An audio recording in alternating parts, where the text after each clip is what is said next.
For years, before he was, reelected, and recently, since they all got into office, a bunch of high-ranking people in Trump's administration have kept promising to release the files surrounding Jeffrey Epstein, his mysterious clients, and his suspicious death. But now, suddenly, for reasons that I legally cannot think of, Donald Trump seems desperate to stop us from knowing who Jeffrey Epstein's clients were.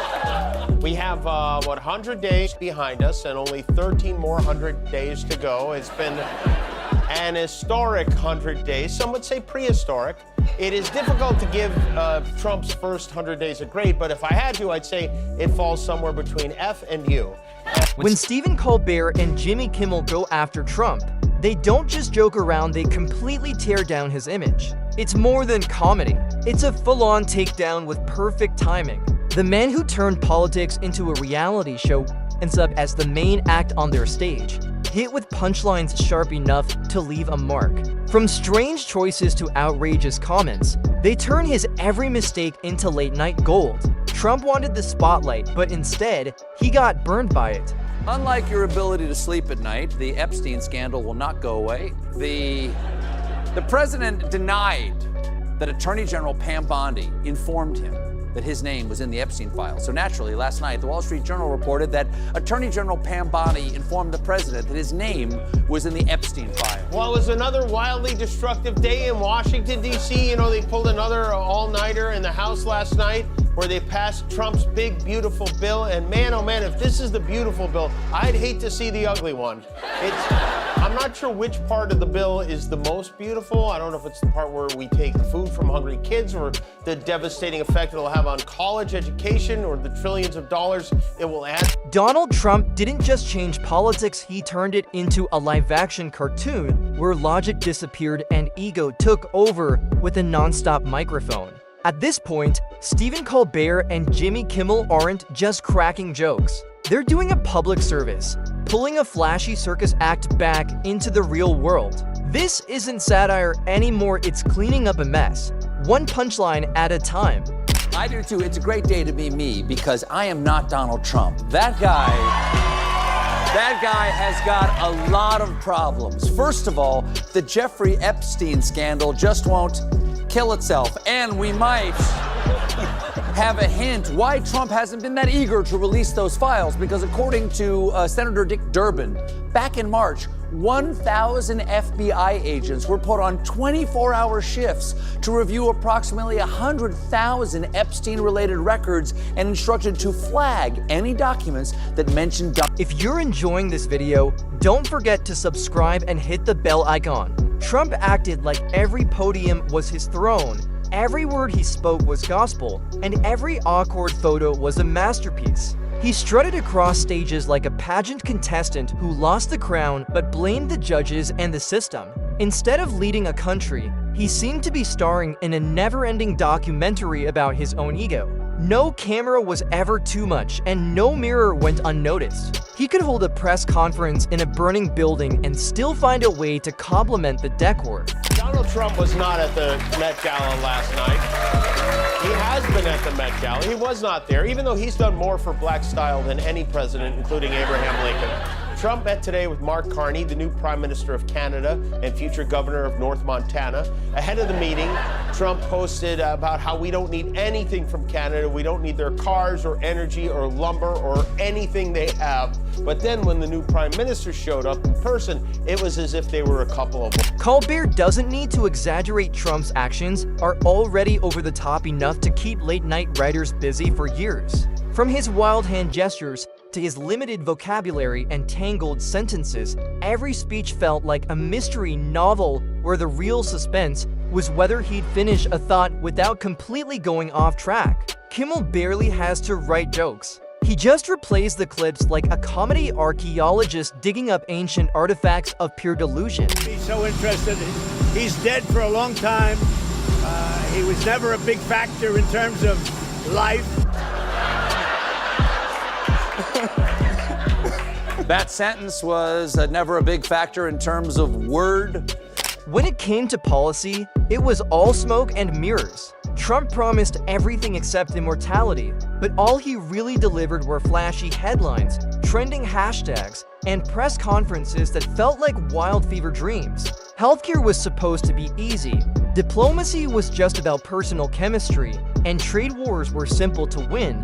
Instead, the country got a 4-year crash course in reality, led by a man who thought strategy meant tweeting in all caps at 3 in the morning. Poor Mark Carney had a hell of a job today. It was like an Ewok going to a meeting on the Death Star.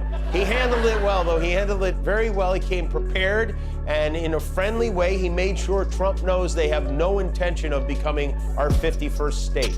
As you know from real estate, there are some places that are never for sale. That's true. We're sitting in one right now, Buckingham Palace, and you visited as well. That's true. And having met with the owners of Canada over the course of the campaign last several months, it's not for sale, won't be for sale. That's true. He doesn't take no. Colbert slices through Trump's act like a skilled satirist. Here's a man who calls himself a genius, but struggles to spell simple words. A so-called business expert whose companies went bankrupt like it was a hobby. And a patriot who cozied up to dictators while waving the American flag and calling himself the greatest thing since freedom. Every contradiction becomes a punchline, every boast a setup, and every meltdown a dramatic finale. Kimmel delivers his jokes with precision, turning Trump's obsession with crowd sizes, TV ratings, and perfect photo angles into a masterclass in comedic humiliation. How can you take seriously a leader who treats global crises like improv skits, sells merchandise faster than facts, and believes signing executive orders magically solves problems? And then there's the wall Trump's grand, logic-defying promise. It was supposed to be massive, beautiful, and paid for by someone else. For years later, it ended up part fence, part joke. Even MAGA is demanding answers. 11 congressional Republicans have said they will join Democrats to vote to release the Epstein files. That would be a majority of Congress. So, in response, today, Speaker Mike Johnson shut down the House until September to block a vote on the Epstein files. It's a common parliamentary maneuver known as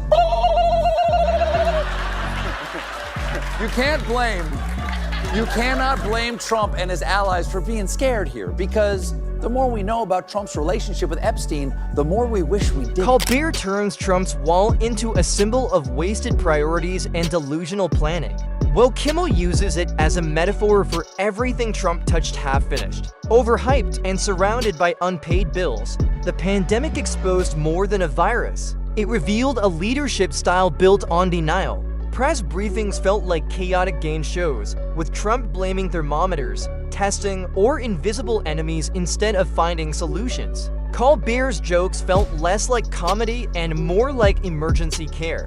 While Kimmel didn't need to punch down, he just described the chaos like a bad parody script no one bothered to edit.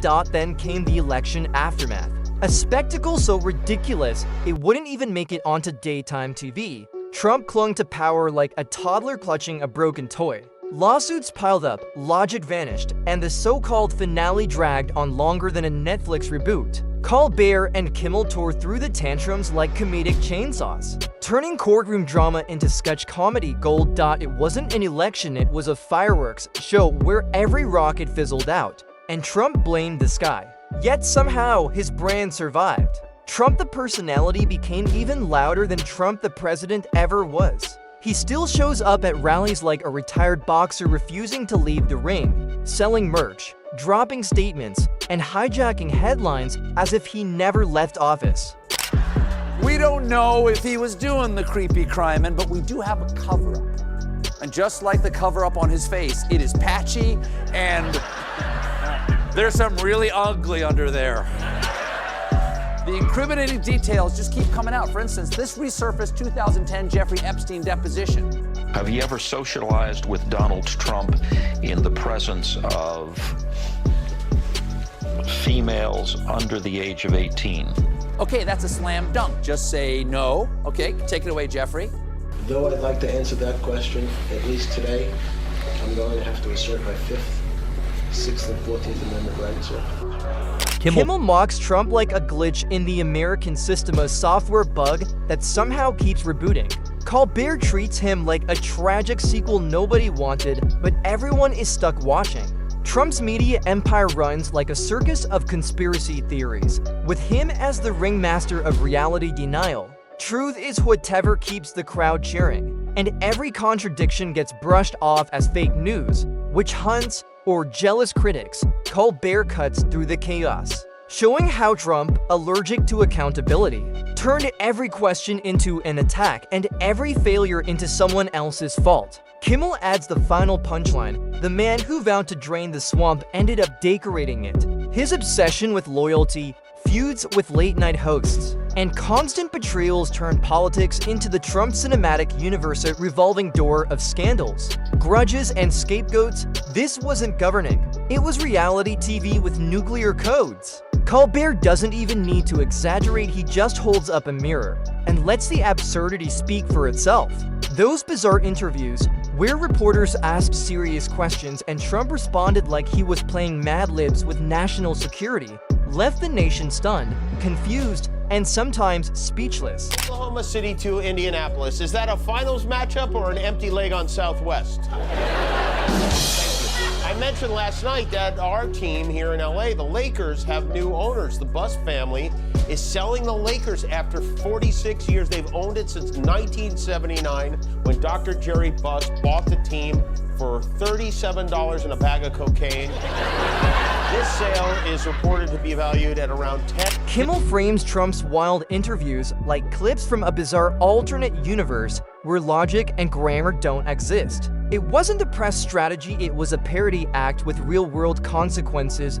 Then came the endless firings. Staff members were dismissed like contestants on a reality show. You're out. You're fired. You're disloyal.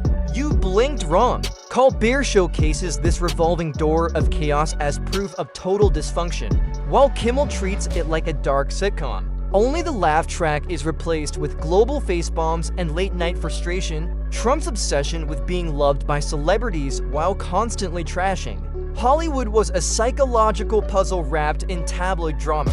He craved approval from the very world he claimed to despise. Colbert turns that into comedy gold, showing how a man desperate for cultural relevance became the punchline of every award show, monologue, and meme. Kimmel ties it all together. The critic who wanted to be the star ended up as comedy's greatest gift. When it came to the economy, Trump took credit for every success and blamed the universe for every failure. It was like a gambler shouting jackpot while playing with someone else's chips. Last night, Trump, who is the president, left the G7 conference a full day early. The other world leaders assumed he left to work on a ceasefire in the Middle East, but Trump denied that.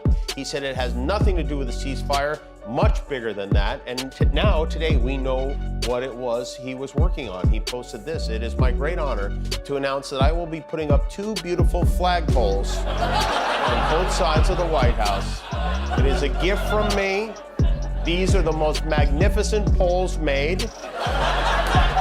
They are tall, tapered, rust-proof, rope inside the pole and of the highest." Colbert cuts through Trump's smoke and mirrors, exposing how his tax cuts for billionaires and record-breaking stock market highs never really helped the people juggling 2 jobs just to get by. Kimmel spins it like a mockumentary, an illusion of prosperity built on spin, inflated numbers, and endless bravado. Then came the social media storm. Trump, still ruling by tweet, flooded timelines with caps lock rants and constantly shifting realities. Colbert frames it as America's never-ending digital fever dream, raw, unfiltered, and exhausting. Kimmel calls it poetic irony. A president who once weaponized social media now trapped inside its echo chamber, turning every post into policy and every rant into breaking news. The chaos never stops, buzzing like static in a country desperate for calm. Even halfway through his second term, Trump looms larger than ever. Rallies blur into press conferences, executive orders sound like campaign slogans, and every day feels like a rerun of a show too outrageous to cancel. Colbert parodies him as a reality star who never left the set, while Kimmel frames it as a sequel nobody asked for, but everyone's forced to watch. His skin seems to be falling off. Trump was speaking on the White House lawn earlier this week, and see if you can pinpoint the moment the cameraman got a little distracted. At the end of 50 days, if we don't have a deal, it's going to be too bad. Get more aggressive. Yeah, the tariffs are going to go on and other sanctions go on. Holy Sephora sample counter. Colbert and Kimmel don't have to make anything of Trump's own actions are already pure parody. From drawing on weather maps with a Sharpie to picking fights with household appliances, every bizarre moment added to a legacy built on chaos, contradictions, and sky-high self-dash importance that no matter how often he claimed the world was unfair, the punchline never changed. It was a show with no script, no plan, and no director, just a star with no filter and an audience forced to deal with the fallout. The ultimate mic drop happened when Trump declared himself the best at everything. Colbert and Kimmel simply picked up the mic, polished it, and turned his chaos into comedy gold. And the material keeps coming. Every new headline, cryptic statement, or dramatic return to the spotlight writes itself. This isn't the finale, it's just intermission. The roast lives on with every rally, tantrum, and desperate attempt to turn disaster into a comeback. Even after leaving office, Trump's ego remains center stage. Just when it seems the chaos can't get any worse, he finds a way to push it further, popping up to endorse candidates like a game show host who lost his script or teasing comebacks that sound like rejected movie trailers. Colbert notes that even these big returns feel like reruns, only louder, angrier, and somehow even less coherent.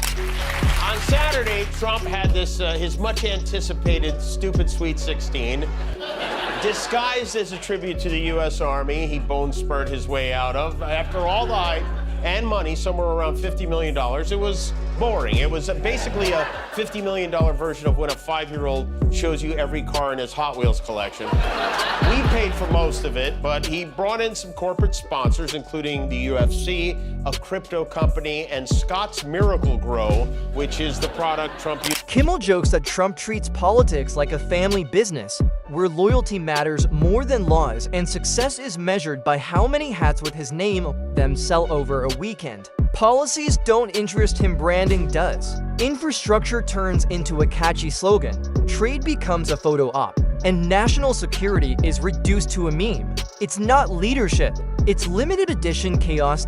Then there's the strange nostalgia Trump pushes, like a greatest hits album filled with confusion and old slogans. He sells the past as some perfect paradise, but every rewind brings back memories of press room meltdowns, Twitter rants, and international embarrassment. Colbert frames it as a live comedy special called Remember the Mess, while Kimmel labels it Please Don't Bring That Back. Yet, the crowds still cheer, and the spectacle continues. Trump isn't just a politician, he's a walking plot twist in a drama that refuses to end. But as the spotlight fades and the jokes keep landing, one thing becomes clear: his legacy isn't greatness, it's a blooper reel. Colbert and Kimmel aren't just mocking the man, they're dismantling the myth.